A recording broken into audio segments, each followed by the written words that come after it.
নমস্কার। বেঙ্গল ইন্ডিয়া নিউজের প্রতিবেদন। আজকের বিষয় হরিচাঁদ ঠাকুর। হরিচাঁদ ঠাকুর মতুয়া মহাসংঘের প্রবর্তক। তিনি সমাজের পিছিয়ে পড়া হিন্দু সম্প্রদায়ের লোকদের জন্য এবং সমাজের দলিত মানুষের উন্নয়নের নানান কাজ করেছিলেন।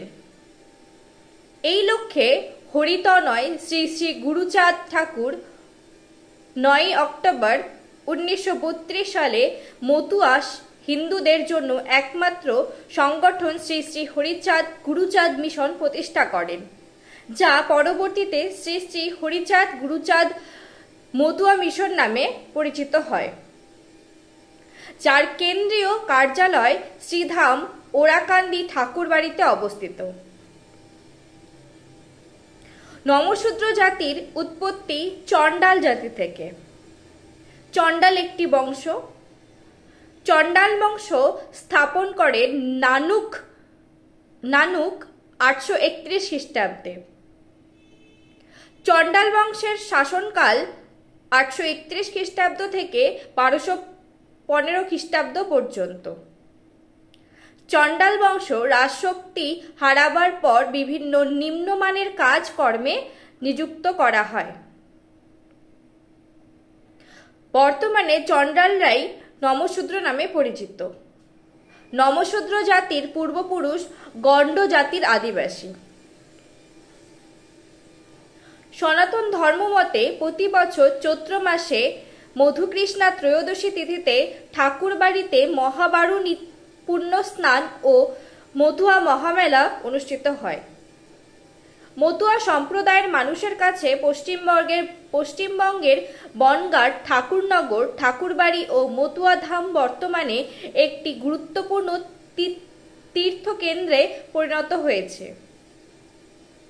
ঠাকুরনগর রেলওয়ে স্টেশনের প্রতি বছর চৈত্র মাসে মতুয়া সম্প্রদায়ের ধর্মগুরু শ্রী শ্রী হরিচাঁদ ও তার কনিষ্ঠ পুত্র শ্রী শ্রী গুরুচাঁদ ঠাকুরের আদর্শে মতুয়া ধামে মতুয়া মহামেলা বসে। সংক্ষিপ্ত জীবনী। শ্রী শ্রী হরিচাঁদ ঠাকুর 1812 খ্রিস্টাব্দে 13 মার্চ 29 ফাল্গুন মধুকৃষ্ণা ত্রয়োদশী তিথি অবিভক্ত ভারতবর্ষে তথা পূর্ব বাংলার বর্তমান গোলাপগঞ্জ জেলার কাশিয়ানী থানার অন্তর্গত ওরাকান্দির পার্শ্ববর্তী সাফলারডাঙ্গা গ্রামে এক বৈষ্ণব পরিবারে জন্মগ্রহণ করেছিলেন। তার মাতা পিতার নাম অন্নপূর্ণা বৈরাগী ও যশোমন্ত বৈরাগী। শ্রী শ্রী হরিলীলামৃত অনুসারে তার পূর্বপুরুষের আদিবাসী ছিল রাঢ় দেশে।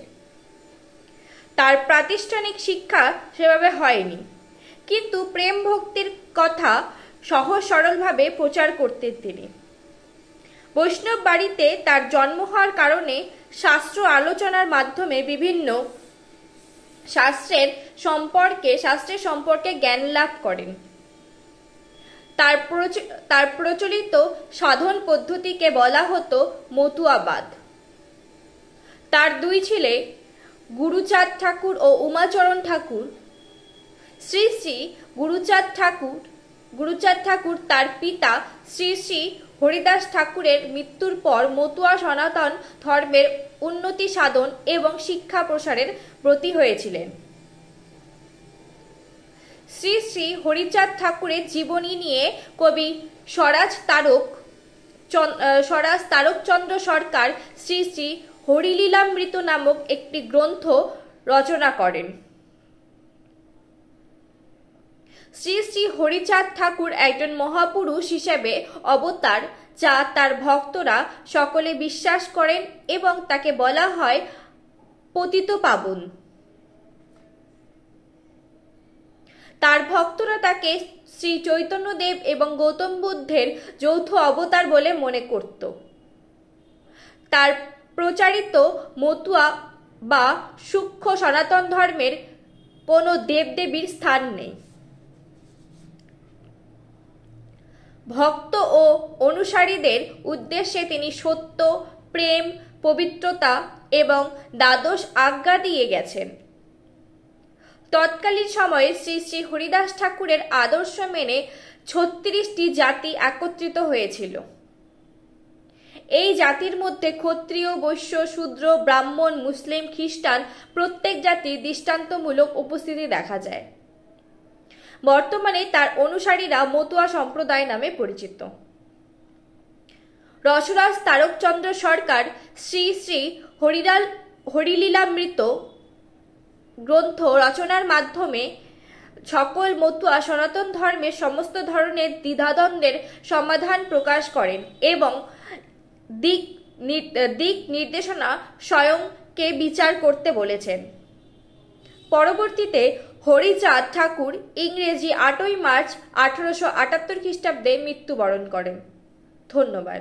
Please share and subscribe my channel.